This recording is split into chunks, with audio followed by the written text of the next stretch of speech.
This is gonna hurt. It's time for the Suffering Podcast. As a child, we only know what is presented to us and put in front of our eyes. We're stuck inside a bubble, ingesting only what is on the menu, never knowing that there is a great big world outside that needs to be explored.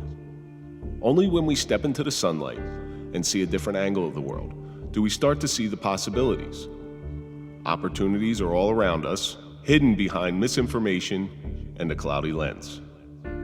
Our job is to sift through the past, to see what is true and what is a lie. Awakening is like being unplugged from the Matrix. You are now burdened with reality and seeing the world with newborn eyes once again, knowing that you can never be plugged back into what you've always thought you knew. I'm Kevin Donaldson here with Mike Failace, and on this episode of the Suffering Podcast, we sit down with Lavana and Tashiann to discuss the suffering of the inner city. Lavana and Tashiann have a unique perspective that you can overcome pretty much anything. Thank you so much for coming in, ladies. It's really nice to have you. You're very welcome. And listen, thanks for the invite. Buckle up. It's going to be a while.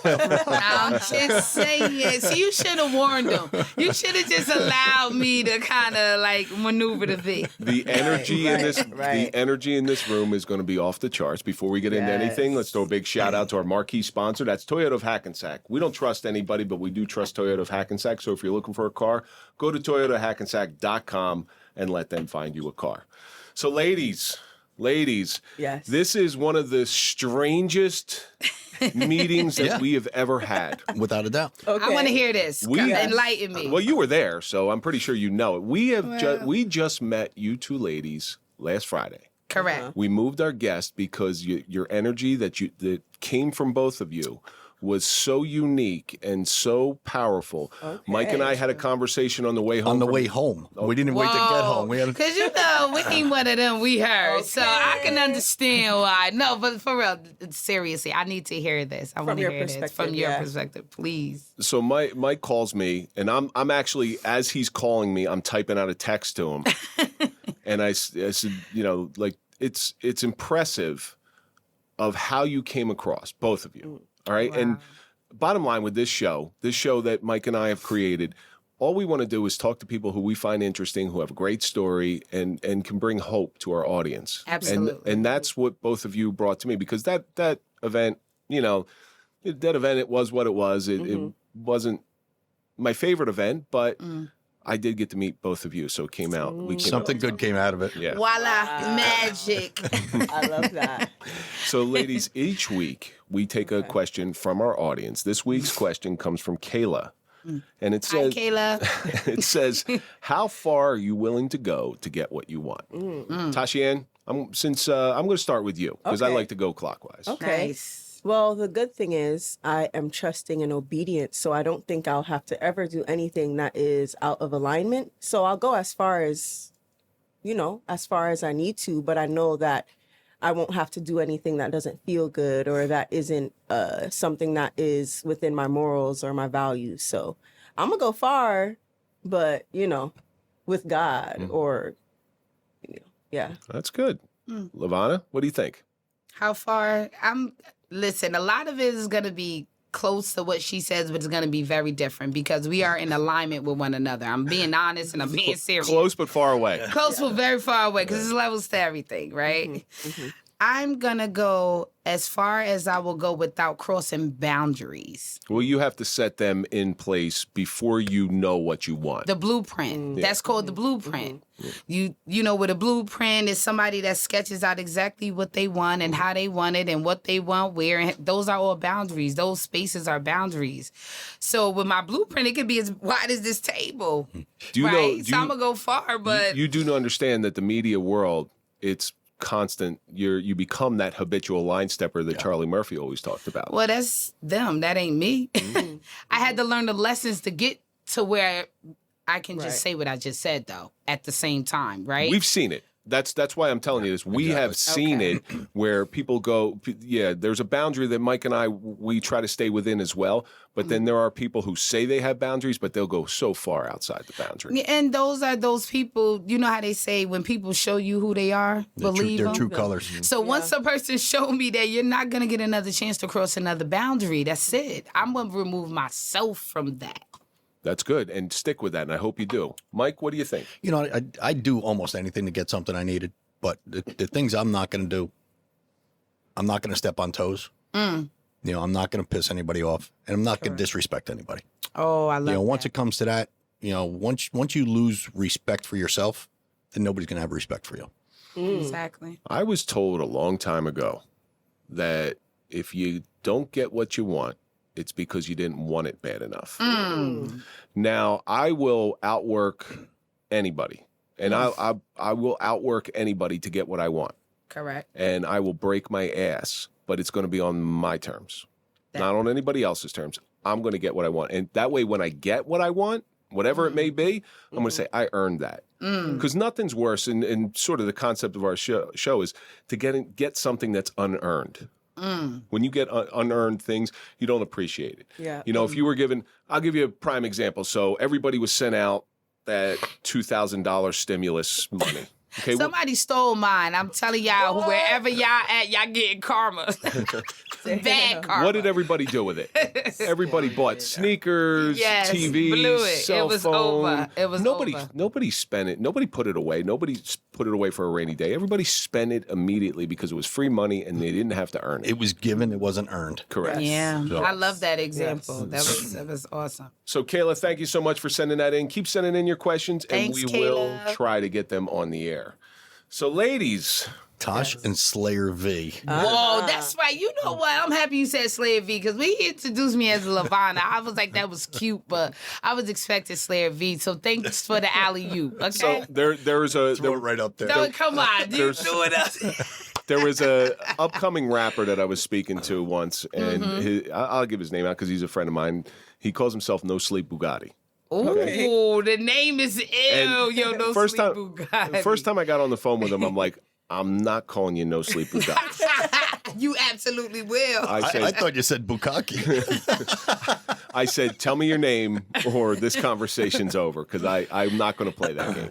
I said, on air, I'll call you whatever you want to call. I'll say whatever you want to say but because out of it's. respect. But tell me your name. And listen, he's a very ultra respectful kid, ultra respectful kid. It wasn't adversarial what I was saying. It's just I want to know who I'm talking to. Correct. So by me not saying Slayer V, it was no disrespect. I had to throw a jab because he said it. It was so dope when it came out of Mike's mouth. So I'm like, yeah. Well, where'd you come up with Slayer V? Actually, the name was given to me by a former business partner that I had. And listen, how can I not be called Slayer V? Okay. Well, what's the V? Right. The V is Vana. Okay. So Vana, or it could be voluptuous. You know, I was hoping it was. right, I was girl. hoping it was something. you know. G-rated, appropriately Of rated. course, come on now. I wouldn't even. Well, maybe. Whoa. That may It's be- more adjectives now. that may be a Slayer V too, but we don't have Okay. time for that here. But the Slayer part means in urban economics. Let me say it the right way. Slay means to dress really nice, like to. Every time a person see you, they like, okay, she hit the mark. Okay. And also for me, a slayer is a person that, sword, slay to cut, Slay the dragon. slay dragons. There you go. Yeah. So all of that embodies Slayer V. Yes. I love that. And Tashiann, Yes. I learned this from Lavana that you're of Caribbean descent. I am. Where are you from? My family's Jamaican. Okay. That's us paying homage. Right. And why did they come to this country? I know for sure that they came here, for the American dream. My grandpa came here first, and he actually was pretty wealthy in Jamaica. Like, he got his own money. He had a car. He had a motorcycle. He built a house for his family, but he wanted something more. I feel like he wanted to have roots here as well. So he came here, then, he bought a house. Then my mom came here. So him and my mother worked as a team to really get the house, to really like build a foundation for our family. And our family's pretty well off, even though. But you know what? That's the true immigrant story. Work their butt off, Exactly. save every penny they make. And we've heard it in here multiple times.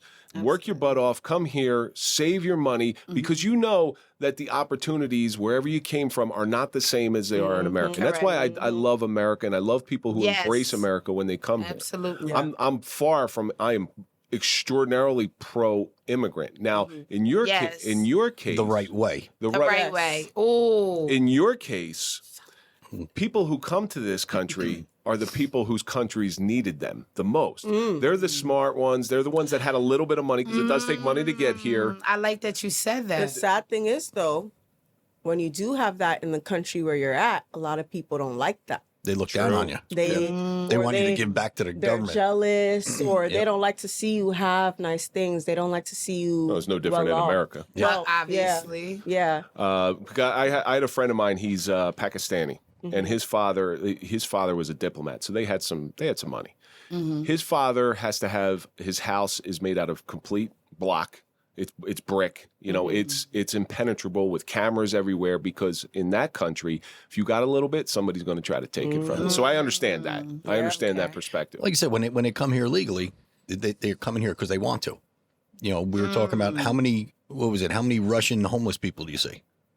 You don't see many. From Eastern Bloc countries, you do not see many. Because they homeless come over people. here to work. Yes. Oh. Yeah, so it's cultural. It's a work ethic that's built in. Unfortunately, second, third generation seem to forget that hard work that their ancestors put in. No.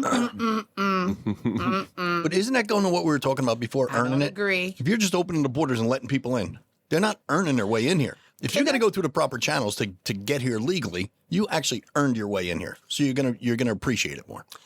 You know what happened to our communities and our people, period? Drugs. Okay? Oh, yeah, absolutely. Because drugs has no race, it has no color, it has no social status, it has no I've seen rich people and poor people. precedence. Exactly. We've seen the person at the top of the top who we consider our idols fall flat on their faces because of drugs. Yeah. So that's really the issue. No, so what I'm talking about with work ethic, Yeah. so look at it, I'll give you an example. So when Italians came to this country, they were all masons, they were all bricklayers. A good, it was almost like a term, say, hey, I want to get myself a good Italian mason. Correct. Look at their kids and their grandkids, because they didn't want their kids to do the hard work that they did, so they sent them to college. In the third generation, supposed to get better. but they don't, because now a bricklayer gets paid more than a college student. So they kind of they had the right intentions. They had the right intentions, but people forget where they came from. Like they forget that hard work is necessary, because without that hard work, you don't appreciate anything. Going back to Kayla's question. That is true. However, let me just add this perspective. What I meant by the drugs is doing it because no matter how great of a bricklayer you are, if you are high, you're not laying any brick. The wall's gonna come out like this. Okay. So I'm telling you, the drugs being pumped into inner cities, the way that they are, like, it's not that many chemists. I don't think it's chemists in Paterson to that level that can bring that many drugs into one area of a city. So, like, let's be honest. We're obviously here to talk about the suffering of the inner city. Both of you grew up in Paterson. Yes. There are parts of Paterson that are very nice, and there are parts of Paterson that are not so nice. Now, I will tell you this: the parts that are not so nice, all you need to do is look out on a street corner and look out on the businesses on the street corner. What are you going to see? Liquor stores. Liquor store, bodega. Chinese restaurant, bodega.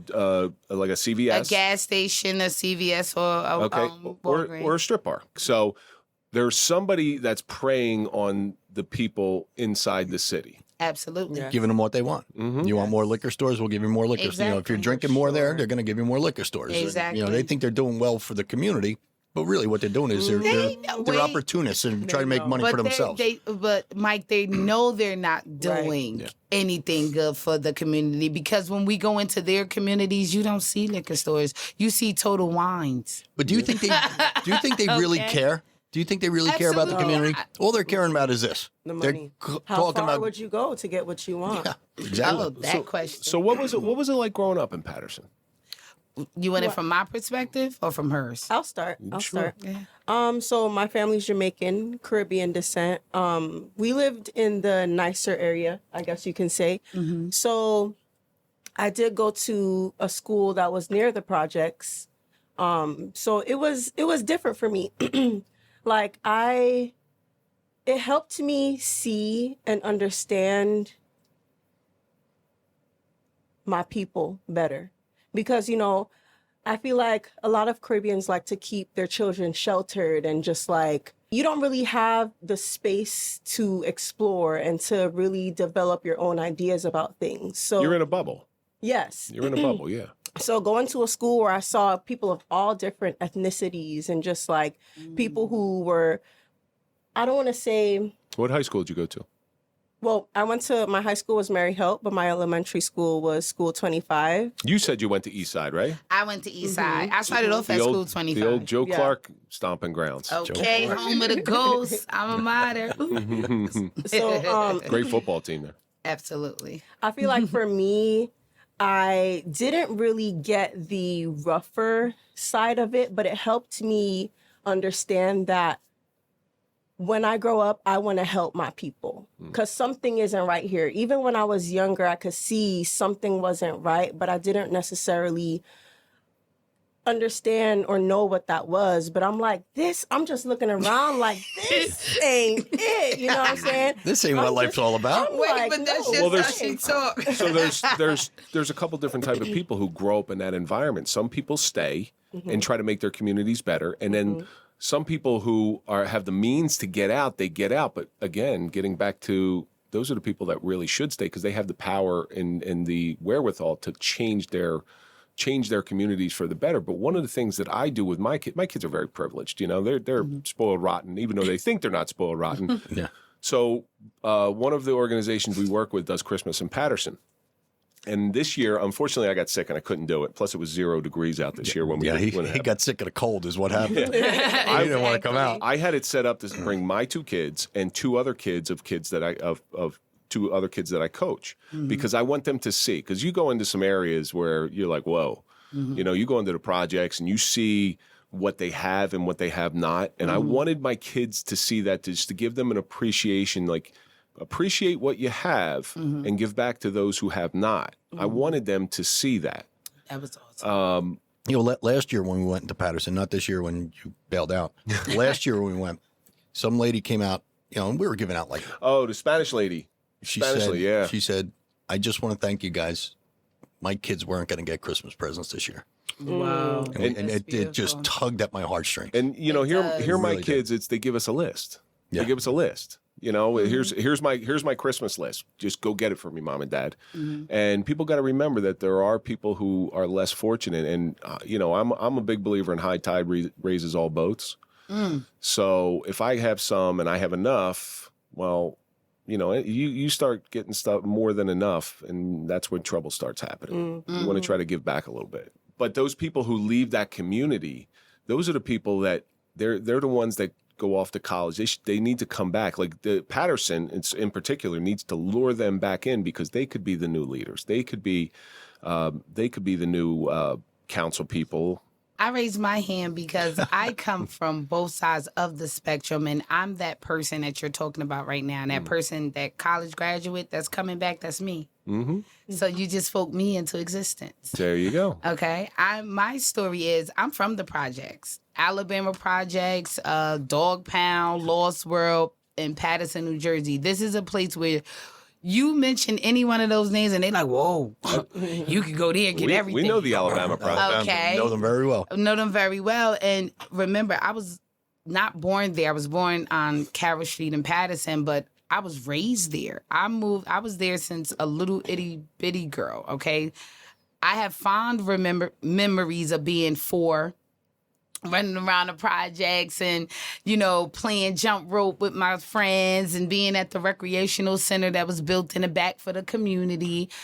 And not even realizing that is like drug needles and all type of everything right on the floor right next Well, to it's me. more than that. So at one point when we were doing it, the first year we did it, we stopped at a spot. I had to go. There was no porta john. I had to go to the bathroom. I had to go to the bathroom bad. So I went over into like a little secluded area, and somebody went to the bathroom, but it wasn't the type of bathroom that I was going to. And I'm like, God damn, man, that's gross. That's nasty. Drugs. That is so nasty. I'm telling you. But so growing up, especially in Alabama projects, you had to see some ugliness. Listen. Support for the Suffering Podcast is brought to you by Manscaped, who's the best in men's below-the-waist grooming. Their products are precision-engineered tools for your family jewels. Manscaped Performance Package is the ultimate men's hygiene bundle. Inside the package, you'll find the Lawnmower 4.0, Weed Whacker Ear, Nose, Hair Trimmer, and the Crop Preserver Ball Deodorant. And we also got the Crop Reviver Ball Toner. This thing is a life changer. Along with that, boxer briefs. I'm going to tell you what, these are like high quality boxer briefs, and this is no joke. I'm not saying this just because really Manscaped sent it to us. These are nice. My boys are going to be quite happy in there. You can't tell Kevin's wearing them under the table right now. And we also have a nice travel package. Join over 8 million men worldwide who trust Manscaped with this exclusive offer just for you. 20% off and free worldwide shipping with the code TSP at manscaped.com. Jesus Christ, that's a lot of balls. Ugliness. I've seen it all, okay? I've seen some stuff that I got to take to my grave. Yeah. And I mean that in all sincerity. And that had to affect okay? you, too, throughout the course of your life, Of course too. it did, but guess what? My depiction of the projects wasn't like everybody else, okay? My mom and my dad were together. My mom stayed at home, and she cooked and cleaned and did our hair, and I got walked to school every morning with my mom and dad, or my dad drove us to school, or as my sisters got bigger, then they walked us to school. Remember, public school 25. I went to the same school she did on Trenton Avenue. And so, like I said, my depiction of my neighbor was totally different. However, it was not pretty. Well, you hit a key point right there. So the statistic is 70 to 80% of incarcerated individuals come from a fatherless home. Fatherless home, not I a can motherless believe home. that. I could see that, yeah. We have a good friend of ours who's a Paterson girl, Kaya Washington. She's very near and dear to us. And her and I were having a discussion one day. And I said, because she lives in a bad area. I forget the street she lives on, but I don't want to give it out either. And she won't move out either. She won't move out, but she's got dealers out on the street doing all this stuff. And I said, so you grew up in this house, the same house she lives in. She grew up in it. These people turned out bad, and you didn't. And I said, what's the difference? And she looked at me square in the eye, and I already knew the answer. She goes, because if I would have stepped out of line, my mom would have beat my ass. Yeah. Listen, in the words of my mom, she used to say the same thing but similar. She used to always say, Lavana, I'll give you enough rope to hang yourself. Okay? Well, my father would just say, I'll kick you right in your ass. Listen. That was it. That was my rope. She delivered it that way to me because even as a young girl, I was very intellectual. I was very inquisitive. I was the little girl that, but why? I know you telling me this, but why are you telling me to do this? Because if it doesn't make sense, chances are I'm not going to do it. And I wouldn't do it for my mom, and then I get my behind beat. And then, after a while, my mom just had to stop beating me because she realized, like, whoa, this is just really her. She's never going to stop. Yeah. But the thing was, I wasn't, there's a huge stigma on kids from the projects or from urban areas that we're all stupid. Or we're dumb, or we slow, or we're all drug addicts. We have no home training.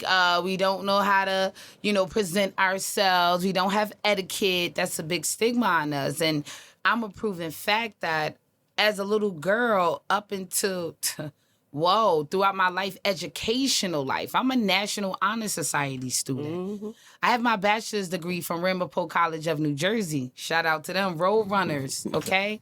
I've traveled the world. I've interned at the Wendy Williams show. I've interned at People's Court.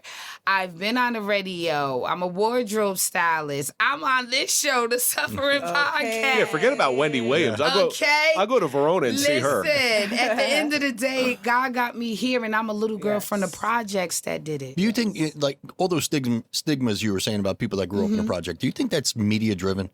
Of course it is, because remember, Because that's all they put out there. Exactly. A lot of the information that even our children see and our elderly see is about our black and brown children from inner cities doing the worst things that they could ever possibly do.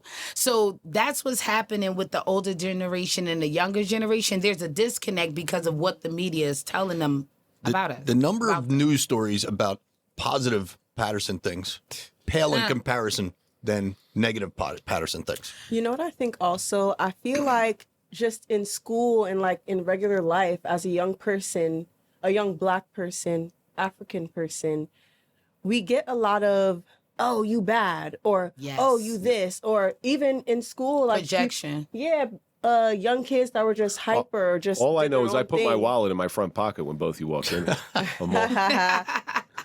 What does that mean? You girls both know I love you to death. I left my wallet in my car, and I'm not telling them what I drive. No, so that's and again, that was one of the reasons I wanted to bring my kids into. I wanted them to have that fear, and then if I see that fear, I can overcome it. I have to be able to. It's like identify it. It's like training a dog. You know, you can't fix a dog's behavior unless they're doing it. Correct. And I wanted them to get over that fear. The way I grew up, I never had that fear because I grew up around all different races. I don't give a crap what you are. If you're a great guy, you're a great guy, or if you're an asshole, you're an asshole, and it doesn't matter. Color doesn't matter. It doesn't. Well, see, we had this conversation the other day too, right? I grew up in Lily White, North Arlington. I didn't meet a black person until I went to high school. He did tell me that. And I told you, I think racism is a learned behavior. Absolutely. You could take 2 black kids, 2 white kids, 2 Hispanic kids, 2 Asian kids, put them on a playground. They're going to play all day. I say they will they're gonna play all day long. Much. Oh my God, they're gonna play and get so dirty that when you take them home and get them a bath, they're gonna sleep. But one of the things I was surprised at is the amount of racism within the own inner city communities. Can I tell you what that's called? Sure. Colorism. Yes. Colorism. Well, I was going to say, Tosh, you got to get picked on because you're a darker shade. I definitely got picked on. Yeah, That's absolutely. colorism. I thought I Yes. was unattractive for so long because people would tell me, but I would observe that, the Spanish women or the light-skinned women would get a lot of attention. So I'm like, dang, this Well, like it that. still goes on to this day. Didn't Jay-Z Yes. do that song? It's girl with the good hair. It was Beyonce. Becky with the good hair. Okay. What Jay-Z did do is the song off of 444. I think it was called OJ. The first bar said, "I'm not black, I'm OJ." But you He said, "Well, okay." But you also see it on down the line. I mean, something as simple as like Dave Chappelle.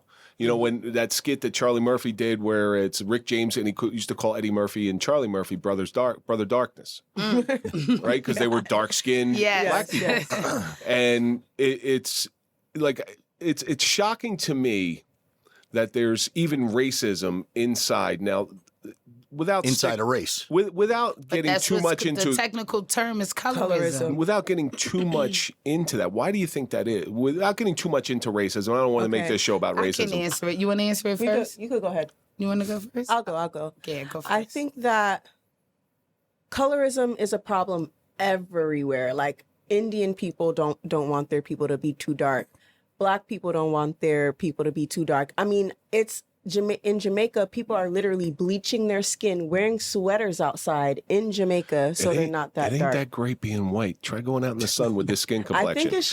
I think it's just that like Be as red as her hat. Yeah. I look like a lobster. I come That's in like more this. like crimson. I come in from the sun. I got claws. He ain't white, he's crimson. All right, my lobster God. guy. Okay. I think that, colorism is a huge thing, but it's all projection because it's like, how can I feel better about myself in a world where I don't feel good about myself in general? I think that's how it is with for Black people. I feel like because we already get like racism and different things like that, I think people utilize colorism as a way to feel better about themselves. And Sort of like a bully. like a bully. Yep, absolutely. A bully's not okay, and they pick on somebody who they think is an easy target or a little soft target that's not going to fight back. So it's sort of maybe the same thing. Okay. Yes. Well, colorism from my perspective is a little different. Okay. Colorism from my perspective is what we see on TV. Like we said, on the media. Most of the music videos, the rap videos that the young people see is a light-skinned girl or an Hispanic girl. It's rare that you see women as darker toned as Tashiann on a music video. I'm telling you that for a fact, right? Now I'm going to have to look. And Yeah. then, I gotta start watching. and do your I was gonna- research. Start watching them. Yeah. I was gonna say I have And to start then watching MTV, when but you they don't play hear videos anymore. When you hear songs, when these young girls hear songs from their favorite rapper saying they like Redbones, What's a red a bone? Redbone is a high yellow light skinned girl. That's the complete opposite of myself and Tashiann. There's levels between me and her skin tone. It's got to be tough growing up So, like that, too. and it is if you're not confident in who you are. See, what I've been explaining to people of all ages, and I mean men and women from all cultures, confidence is a superpower. But confidence is It's the not a last thing. regular power. It's a superpower. Confidence is the last thing to develop during maturity. It is the last thing to I develop. like that that's something to consider. I never even looked at that perspective. Well, just take a 13-year-old kid, who's going through puberty. My son's 13 years old, so I see it every single day. The acne on the face, and they're unsure. Their body's growing, and stuff's happening, and their hormones are going nuts, and their confidence level is shot. But as they get to 18, and they start getting a little bit more confident every single day, it doesn't matter. Then you become more attractive. At what point, Tashiann, did you become confident in who you are? It wasn't just a point. It was something that developed for me. So I developed my own style, and looking good helped me feel good. So that helped my confidence. You don't have a damn wrinkle on your face, which know. I find disgusting. And I won't for a while, okay? Okay. Good skin. I'm not even going to No try to guess how old you are. lashes, No I don't makeup. even want to. Yeah, that's not fair. And I feel like, I'm learning more and getting better and better at taking care of myself. But my confidence was a full-on journey. Now I'm a butterfly. I'm in my most confident self I've ever been now at this point. Because even before, I was confident, but it was still underlying things, It was like the major insecurities were still there. And now I feel like I know myself. I know that I'm beautiful. That's It's, awesome. it's just now it's like the whole package is there. The funny thing is, and I think Mike's going to agree with me on this one, is the most attractive thing about a woman is confidence. Confidence. Yes. Inner Yes. confidence. Yes. That's I the also most Without a doubt. attractive thing about a woman. Beauty is fleeting. We all know beauty is fleeting. As you age, that beauty is going to get Exactly. taken from you. But a confident woman will always be attractive. But the problem is, you're out in a bar one day and you're trying to hook up these girls. You don't look at a girl and say, "Oh, I like her confidence." You're going to go after look first. Well, that's a book by its cover. Exactly. Just judge them could by tell. first. You still want to see. I always had to be confident, guys, because remember, I grew up in the projects, okay? And my mother at one point in time was like almost 500 pounds, okay? Wow. So just imagine this heavy, overweight, obese lady that was so beautiful and so caring, but will cuss you out and tell you about yourself all at one time, okay? So, being from the projects, bullying is real. Yeah, absolutely. And I used to get bullied. Trust me, I know. I used to get bullied all the time in elementary school. And it took for me to get to about no lie, guys. I swear, I feel like I had to grow 10 layers of thick skin by the time I got to the second grade. Now, That's how long back I had to get confident. when you were young, did you get bullied because your mother was large? I got bullied for everything. You know why I got bullied? Because I was more fortunate than them. Yeah, exactly. Well, and that comes to jealousy and insecurity. Jealousy, That's what it all comes insecurity, and envy. That's what happened to me. Different countries, same problem. Same problem. We were so close but so far away. That's why our stories is similar. It happens in the suburban communities as well. You got some family that's well off, and look at this spoiled little rich kid. Exactly. So it's no different. But getting back to the ugliness that you've seen in the city of Paterson, if you had to pick out one thing that you would like to Share. tell our audience. What do you think the most ugly thing that you saw was? You want me to go first? Whoever wants to go. I literally saw out of my project window a man being chased and gunned down. How old were you? Probably about 12, 13. It's something that will stick with you I forever. would never, ever in life forget that. Yeah. Because I shouldn't have witnessed that. Nobody should witness that. Because that's inhumanity. It was like a motion picture happening. You ever seen In like slow motion, too. cowboys and Indians, that type of, but it was almost like a cowboy, but it was the person running had no chance, and I seen it happening right before me. You want to know the saddest part about that? Is that person who shot that other person will probably be the first person to stand up and say, "Hey, everybody looks down at the people in the inner cities like we're some sort of animals or something." Yeah, exactly. All you are is perpetuating a stereotype that people have, rather Well, than let me showing the say good that stuff. person is no longer here. They live by the sword, die by the sword. And you got to repent and you got to pay for your sins. So, but that's the worst thing. That's the ugliest thing I had to witness. Tashiann, what do you I think the ugliest thing that I've witnessed was I was going to the library and there was someone, they were older, they were on drugs, and they were just, it scarred me. That's the moment I knew I'm not doing no kind of drugs. They were just like hunched over and they just didn't, you know how you see drug addicts and they're hunched over. But they don't hit the floor. That was a heroin. Right. That's heroin. But this Okay. person, they were like hunched over and just like, they just looked like they were dying. I felt like I was watching somebody die. And mind you, I was young as hell. Like I was probably like 10 or something. We used, at the library. we used to sit at UMDNJ in Newark when we had to go down there to serve warrants. And down there, for some reason, that's where all the heroin addicts seem to congregate. And they lean over, and you're like, "Yeah, that one's falling." He's If I leaned like that, I'd fall flat on my face. Yeah. I asked the question, no lie, the other day. I said, why is it?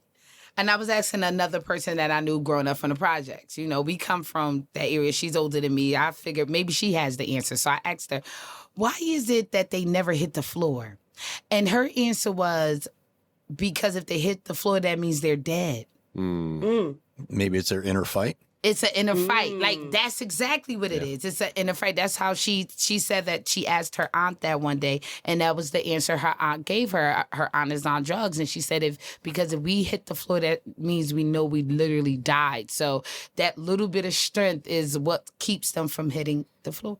So my knowledge of the inner cities, spending a fair amount of time in the inner cities, once you travel outside and you see that you get outside of your bubble and you see that this outside world is there, and it sort of changes your perspective because you only know what you know. And you only know what you're told and what you can see, especially as a little kid. For both of you, and I want to pose this both to you, when was the first time that you saw something outside, of course, outside of television, outside where you ventured out and said something? I know a lot of inner city programs, like, they'll take kids out to farms and stuff like this to show them another portion of the world. Correct. Because so I remember when I was a cop, I pulled, and where I worked, it wasn't like it was a suburban area, but there wasn't many woods there. But I just happened to stop a car, and it was near just a small little patch of woods, and they were afraid a bear was going to come out because they had never been outside their city. When that's not the case. So when was the first time both of you ventured outside and saw something else besides Paterson? My first time, I was a part of this program called NJ Seeds. They had it at my school. Well, it was an extension of my school, I guess you can say. They got students from different schools around New Jersey, and they brought them to learn on Saturdays at Inglewood. And that area, all you saw was big houses. Like the school I went to was a high school, but it was huge. I'm like, what? Like they had a football field, everything.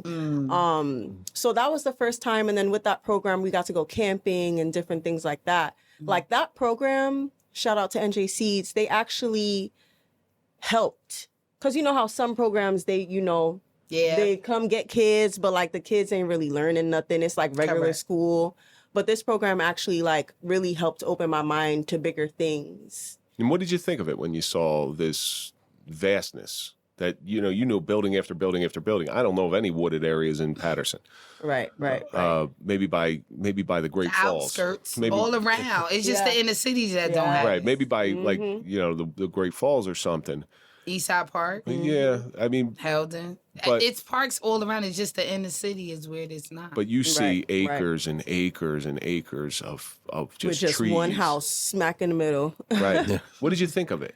I don't remember exactly what I thought, but I do know that I was like sitting by the window like, oh my God. And then I don't remember exactly, but I do remember the feeling of it. It was just like, damn, this is crazy. Like, See, I think they should didn't do that know. program in reverse. I really do. Take suburban kids and bring them into the inner city. I really do. Oh, I really do. Just like you're getting a different perspective. Okay. A lot of these kids in the suburbs don't know what the inner cities are like, both good That's and true. bad. That's Because there's a true. lot of good things in the inner city. So That's I don't true. mean to shit on the inner city. I'm not.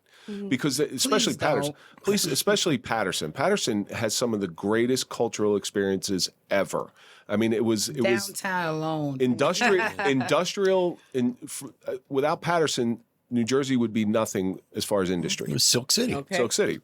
So I think they should do that in reverse, because maybe just like we're sitting down here from two different worlds, maybe they're curious and maybe they want to ask a question and say, hey, how do you do this? And what do you Now, do here? Kevin, let's be honest. You know them people is not trying to let their kids come in the hood. Come on now. You is not They're gonna like, "You're give gonna me go no where?" magical ain't happening, Captain. So- Is it working? They're like, you gotta go where? Is- Are you got to be nuts if you think I'm bringing my baby What, into the hood. what teacher's going to sign off on that thing? Oh, we're Exactly. taking Come a on, bus trip Kevin, to now. Patterson. Let's be honest. I agree with you. Let's be And that's- honest, but- Kevin. and Now that's we the- not gonna make this all pretty. And that's the way that it is. You are correct. But let me ask you something. Is that system working? Because we're Is more what we're system more working? by not showing kids everything. No, you know what's not working is these politicians that are head of our wards in these inner cities that's getting money directly from the government. Because guess what? Paterson, New Jersey is a gold mine. Okay? Let me say that one more time. Every inner city is a gold mine. Paterson will never know. Let me tell you about Paterson. I can't speak for no other city because I'm not from anywhere else but Paterson. Okay? And I know my history of my city. Paterson is a gold mine. It will forever get money dumped into it by the government because of the Paterson Great Falls. It is a U.S. national park. That means it is funded by the government. That means the state can't even touch Paterson, New Jersey. Okay? Well, without that inner city, some certain people will lose a lot of money. So therefore, they can't let it fail. But listen, whether the inner city, if they were to rebuild the inner city the way they really, really should, it wouldn't even need to be no one getting kicked out or anything. Just fix everything up the way that it should be and everything will be fine. But what happens is there are politicians in these seats that are African American or black or, you know, however you want to call them, right? And they get the money for recreation. They get it for low-income housing and low-income housing. And what they do is they disperse it to who they want to disperse it to within the inner city, okay? It's a lot of programs and organizations, and I'm talking about Paterson. Once again, I'm not speaking for any other city. I'm looking in the camera as I say this. You're telling the same story of every city. Just Listen, so you know. I want to make sure we're talking about, I'm not generalizing this. I'm making it all about the inner city that I'm from. I had someone ask me, why even still stay in Paterson if you know all of this, right? I said, because I grew up here. I have an 11-month-old. Hi, Dakota. And Dakota doesn't know her name yet. Or maybe she knows her name. She knows her name. Maybe she Okay. knows her name, but she's not answering you back. I know, right? Yeah. But what I want to say is I never want Dakota to get older and I say, oh my God, no, you can't go to Paterson. That would break my heart if I couldn't bring my baby back to Paterson because I felt like she wouldn't be safe. Well, you see these things wrong with Paterson And I'm a big believer, if don't come to me with a problem, come to me with a solution. Yes, yes. All right, because there's a lot of complainers out there. I know the cities are full of complainers. You said people that complain but don't have the solution. Correct. All they want to do is sit there and bitch and moan if they don't want to fix it. The solution that I have is to let the kids play. Okay? I feel like the reason why there's so much violence in the inner cities and guns and drugs is because they don't know each other. Their parents are fighting with each other, and they in turn beef with each other, and they don't even know why. And they don't play together anymore. I miss walking around the neighborhood, and we go to East Side together, and I could go to your house, and you could go to my house, and we could walk throughout the neighborhoods. Now they can't. But that's the problem. The solution is let them play. So on Saturday, June the 24th, 2023. Yes, this is a shameless plug. This is going to air. This is going to air after this. So talk about it in past tense. So let me talk about it in at past tense. I am building an area for the kids to play. I'm calling it a Community Fields Day in the city of Paterson, but every kid in every city can come and play. And there will be, oh my gosh, softball, kickball, tug of war, sack racing, everything. hopscotch. I mean, Softball, yoga. Everything. Yoga. I'm doing a yoga and meditation section. And I'm also doing a section about mental health. And I'm going to headline that myself. Yes. Or if you guys can come through, I would love it. But my solution now is to let them play. Let all the kids play. Like you stated, I believe, earlier, kids don't know race. That was you, Mike. Kids don't know race. They don't know color. My 11-month-old, when she see other children, she thinks she's a big girl. So she like, hi, and wants to play. And I let her play, guys. I don't shun her back or not let her touch them because kids are pure. They don't know. Untainted by the problems of adults. Exactly. Absolutely. But you touched on something before. We were talking about inner city problems. Do you think the problem with the inner city and the reason it keeps going on is because kids are born in that and like you said, they don't get out to get to see other places. Correct. That's all they know. That's all they know. So that's all they just keep up with for the rest of their lives. It's what it's called is a repeated cycle. It's called, in the spiritual world, it's called generational curses. Yep. Right? Generational curses, which we know, Okay. who had the generational curses? Benny Love. That's right. So Benny Love's a Hoboken. Says generational curses, and you got to break that the generational curses. That is real. Listen, it's real, T. And to give your perspective on it. For me, like I said, when I was in school, I got to look and be like, okay, something's not right here. And now as I've grown and learned for myself, I realize that, okay, the knowledge that I have, the reason why we keep going down this path is because other people don't have this knowledge. And I feel like instead of trying to give it to the adults, we got to just start with the kids so they can grow up like knowing, oh, I can manifest, or, oh, I can meditate, or, oh, I can go in nature. Oh, if I'm feeling this kind of way, I can go for a walk, take a hike. I can go to the park. Oh, I can do these different things to heal my mind so that I can achieve what I would like to achieve. And you can achieve it. A lot of these kids don't know that they can achieve these things. Well, so the concept of our show is you can't have anything great without a little bit of suffering. Okay? Correct. Yes. Now, in my mind, the kids in the inner cities suffer more than most. Yes. Okay, because there's economic constraints, there's racial constraints, there's PTS, there's restraints all across the board. If in that manner, as far as success goes, inner city kids could have an advantage over the rest of the world because they have that already built in. If they ever learn and were taught to overcome that stuff, man, you could really raise some very strong people. I was raised. Tashiann was raised. We're both from Paterson, New Jersey, and we're here with you guys. We had to have been taught that. That had to have been embedded in our core for us to even know. She didn't tell you guys, but what college did you graduate from? Oh, I went to Pace University. Oh, nice. In New York, okay. That's where she went. Like, so the world is huge, and I'm the answer. Right? I want field trips. I need help, guys. Okay. I need sponsors, people that can really, just want to volunteer and want to help. It's a lot of people that say they're going to help, but they never help. I was going to say, and I know you're not going to. Have you ever sat down with a politician and actually? I've been trying to for the past 3 weeks, guys. We have a friend of ours. His name's Billy Prempa, the Paterson kid. Is bucking the system. He's just a very wonderful man. Bucking the system, trying to get elected, trying to change the system, and it's just the pushback. I would love to meet him. I would love to, because maybe what he has, his blueprint, I might have the sauce or the missing puzzle piece to build off of it. And he's that type of guy who, if he ever got into office, he's humongous. So he's a big dude. So when he goes into these places, people are going to look at him no matter what because of his stature. I'm praying for someone that has that aura and presence when they walk into a room, because they need to know you can't play with me. And he meets all the markers. I mean, he's a vet. He served his country honorably.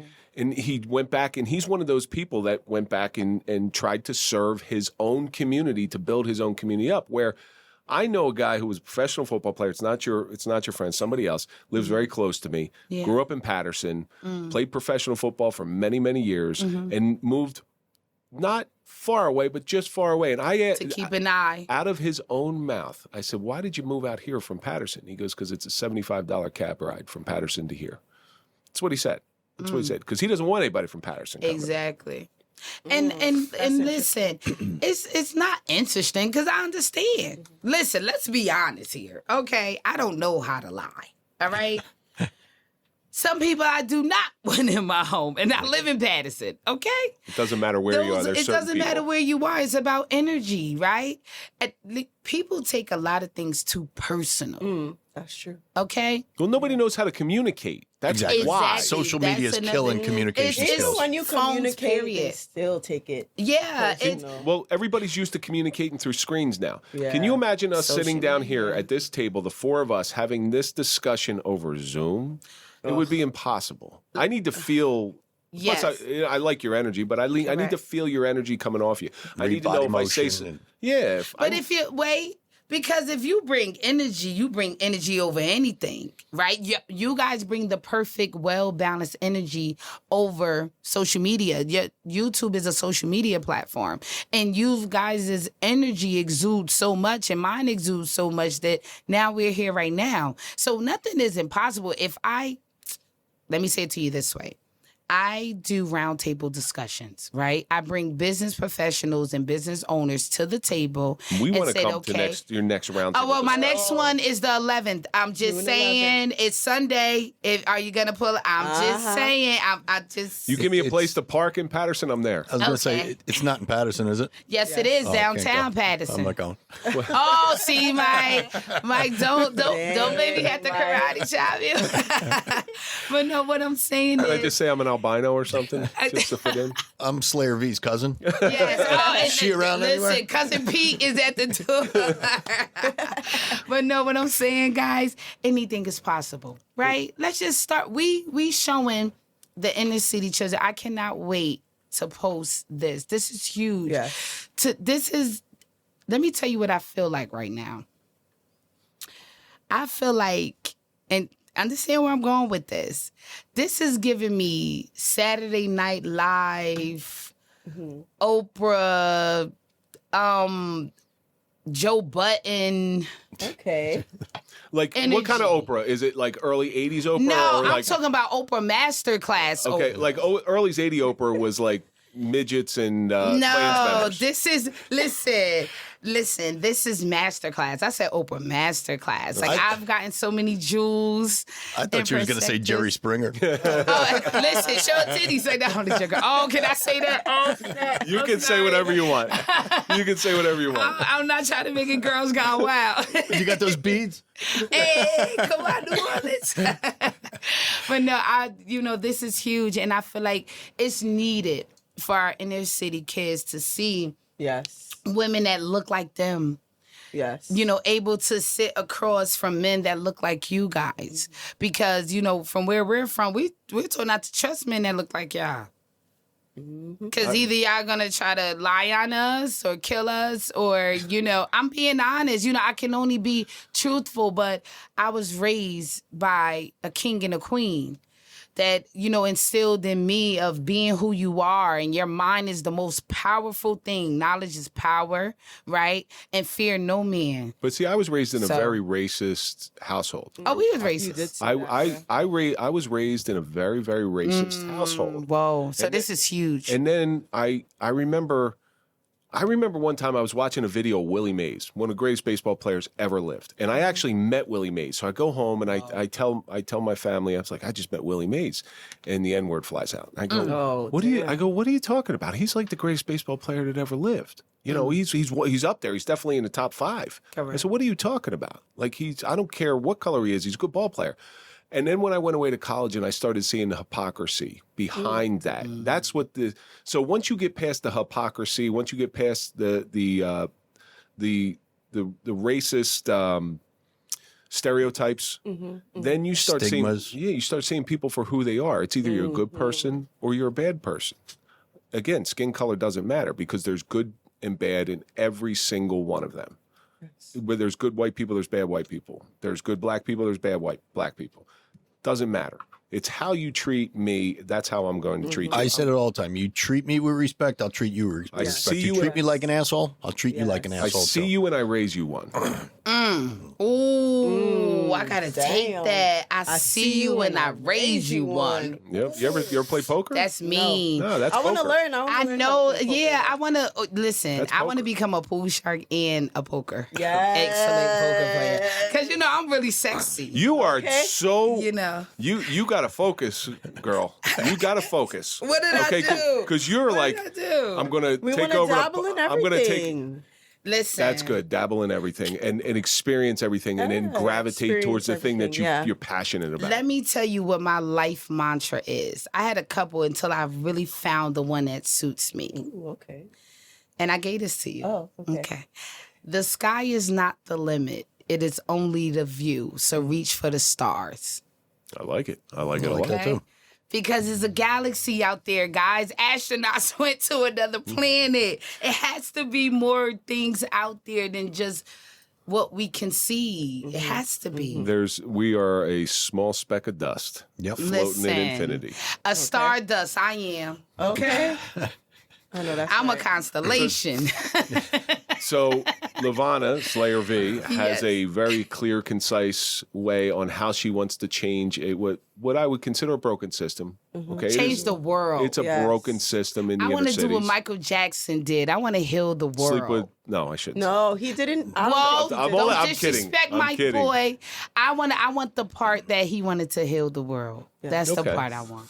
Tashiann, what do you think? What's your solution?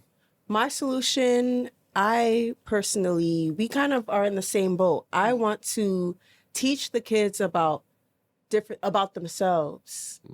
I want to teach the kids about themselves so they can develop that confidence. Because with me, I developed my confidence at 27. Now I'm just like, ooh, I can do whatever I want. I can do this. I can I'll do this. bet you I can do Tashiann this. is like 72 years old, Yeah, and she with- looks like At she's heart. the perfect. She looks like I love that. she looks Yes, like she she's is. 22 years old. Listen to me. At When heart. I say woo child, it's I'm her an thing. old lady. She is, her soul gotta be 77, like you said. Yeah. My soul younger than hers, but it's still old. I'm just saying. I'm still a kid at heart. That's Hey, listen, all. I guarantee I'm still a the oldest kid one in the that- room. Listen, I know I'm a kid, but my soul is older too. But hers is ancient. Okay. Listen, I've been here a few times. I'm not even going to 80 lie. million. But my solution to all of this, guys, is, like I said, to let all of our children play together. And I think that's where it starts. it starts, it starts there, because if we see them play, then we might play. But I'm going to give y'all this. And I just said this to Tashiann the other day. I said, Tashiann, I want to open an orphanage. I'm with No, it it's an 100%. orphanage. There's another one. And we going to do No, it it's too. an orphanage. Yes. I'm serious, because I feel like I have so much love to give. Like, I grew up with parents that gave me so much love, even though we were in the projects for a long time. And eventually my mom and dad broke up. But I always saw how the projects respected my mom. Like, they looked at her like the big mama, of the neighborhood. And she would He was cuss you out. like the Martin Lawrence big Yeah, mama? like the Martin Lawrence. Like, she'll cuss you out, but she'll give you, I never forget one day, it was She'll give you drug she'll give fiend. you a pat on the back or a slap in the ass. Whatever Yes, you need. it was a drug fiend, right? And she said, come here, you stink, right? So she had them come inside our home, and she had them take a shower. And she told me and my sister to get that person some clothes. And she cleaned them up. And she said, clean out my tub real good with the bleach, right? And then she gave him something to eat. And I never forget that day. I probably was like, maybe 10, 11. I know I was pretty young. And at first I was like, oh, they stink. How she gonna let them take a shower in our tub? But once I saw that she gave them a bath and told them to get a clothes, I said, whoa, this is a phenomenal woman. That's a big heart. Well, That's a huge heart. That's what you're doing. And that's where I come from. And that's why we're going to get us an orphanage. That's what you're love doing it. right now. You're taking a system and you're giving it a bath and you're giving it some new clothes. Whoa, that's huge. And I feel like Thank it you. starts. A lot of people think you have to attack the system Correct. from the top. No. But I feel like with You're going to lose if you do that. yes, Correct. yes. You're going to fall fast. But I feel like with young people, it takes one person to inspire another person to inspire another person. So it's just like a domino effect of Correct. people just growing and learning what we've been learning, but they're inspiring the other little kids around them. And A rule of young thumb adults. is an inspired person will inspire 3 other people. A negative person will negatively impact 10. Yeah. So you're always fighting a losing battle, but you can win that battle. It just takes a long time. And you know what? It doesn't take long. It's about the effort that you put in, right? Right. I met Tashiann how many months ago? I think in the It was like January. January? I just After your birthday. after my birthday. So I met her in January. I didn't know her all my life. Yeah. I thought you guys knew each other forever. No, I was going to ask you met that her earlier. in January. What happened was I was on live. Listen, when I want something, I speak it out loud. My mother would always say, speak things into existence. Vonna, you can do that. That's what my dad used to say. I can hear his voice right now. And I'm on my live and I'm like, oh, I need help. I need an assistant. I need a manager. I need a sponsor. I didn't hear this part. By the way. I need a team. I need a what I call it. What's the people call a street team? I need it all, right? And then she wound up popping up on my live, and she was like, "Oh, Lavana, if you need help, I can help you." And I was like, "DM me right now." So when I got off my live, she DM'd me, and I called her, and I'm like, are you serious about this? Because I really, really need help. And she was like, wait, you serious? I said, yeah, let's meet such and such day. And voila, magic, we're sitting in front of you. But for me, on January. my perspective, I I saw her before she knew who I was. Like, I watched her live before she knew who I was. And I was like, oh, this woman is dope. Like, I was going through her page. And something in me was like, I want to help her. Like, I don't really know why. I don't know. It just, it just came. Because, I think about marketing and things like that. So I'm looking at her page and I'm thinking I could help her with her marketing.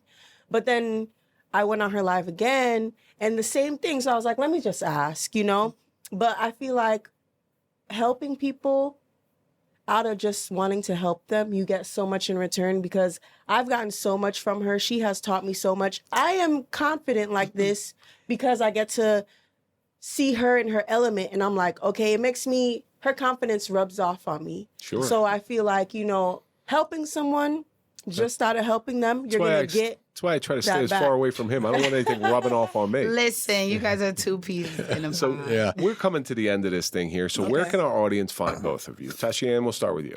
Yes, my Instagram is Tash Yasmine, TASHYASMINE.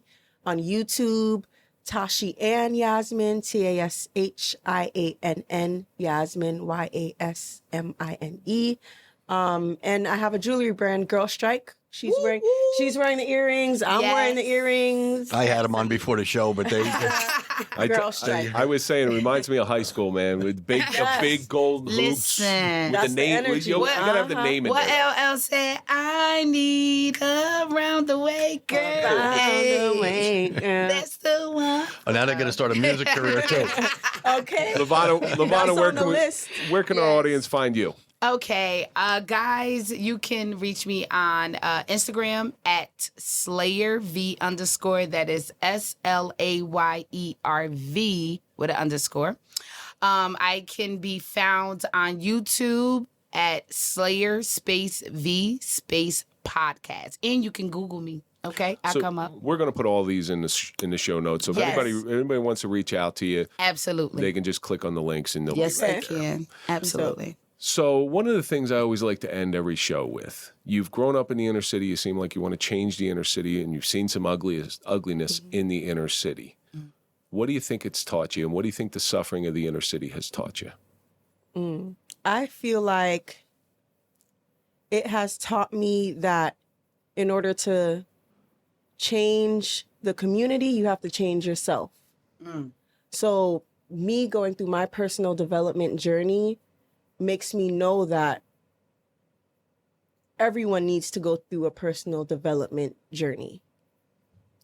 You're hired. Lavana, so you've seen so much growing up in the inner city. You've seen good, you've seen bad. What do you think the suffering of the inner city has taught you? To always learn. That's Always good. learn, right? Because knowledge is power. And it also taught me to continue to elevate. No matter what the circumstances are around you, it's not where you are, it's where you see yourself, where you want to be. So if you educate yourself and find out all of the things and resources that you need to know, and then use that on your journey, then you elevate. And then you get here in Beyond Suffering, the Suffering Podcast. Yes. That's beautiful. Okay. That's beautiful. Thank you. Thank you, ladies. Before we wrap this up, I just want to, you ladies are beautiful inside and out. You Oh, really are. thank you you. so much. And that's the Thank reason you. we started talking the other day. You know, Thank you. just your energy, it just shows. I mean, your enthusiasm. It's, Thank you. I mean, it's That's who really we want. great. That's who we want here. Yeah. Yeah. We want people with good energy here. Thank I you. thank you both very much for coming. We Thank you thank for you. I having mean, us. this is like, I'm telling you, this is huge I've never for done us. this She's never done Yeah. it, but on this level with the professionalism, shout out to my guy in the back, Hey. the man with the magic. Okay, but I'm so. That's the guy you want to make friends I'm with. so is he? grateful. Oh, he's already Okay. my friend. But I'm so grateful to the both of you because all I've been praying for, you guys answered my prayer, okay? I've been praying to God that I can just get a shot, that someone would allow me to use my voice on their platform. And you guys helped to grant a wish, so thank Well, you. listen, we tell people all the time, once you're on the show, you're family. Hey. So Love that, love if you that. guys need anything from us, you definitely let us know. My Okay. challenge to you is Yes. someday when you're huge, you need to do the same thing for somebody else. I promise I will. Yeah, you pay it forward. You don't pay it Yes. back, you Promise pay I it forward. will. I Yes, promise I yes. will. And in the words of Nipsey Hussle, the day you plant the seed is not the day you eat the fruit. I think that came from Nipsey Russell. It was Nipsey Hussle, I promise you. And both of you probably don't even know who Nipsey Russell is. I don't. Listen, I Never saw The Wiz? Oh, the way he's the- he- the Michael he was a Jackson. Tin Man. He's a Tin Man. A teeny. Only black man I've ever seen with a toupee that wore it proudly. Okay. That's going to do it for this episode of The Suffering Podcast, The Suffering of the Inner City with Tashiann and Lavana. And as always, let's think about all the stuff that we learned. Yes. Be careful. There are many predators out there. Build your community up. You can have enough rope to hang yourself. Okay. Where you start doesn't have to be where you finish. But most importantly, let the kids play. Well said, sir. That's going to do it for this episode of The Suffering Podcast. Don't forget, you can always listen before you watch. All of our audio episodes come out on Sundays. And go to popple.com, get your digital business card, put in the code TSP20 for a 20% discount. Follow us on all social media on LinkedIn, Facebook, TikTok, Clapper, Twitter. Follow The Suffering Podcast at The Suffering Podcast. Follow Mike at Mike_Failace. Follow me at Real Kevin Donaldson. And we will see you on the next episode.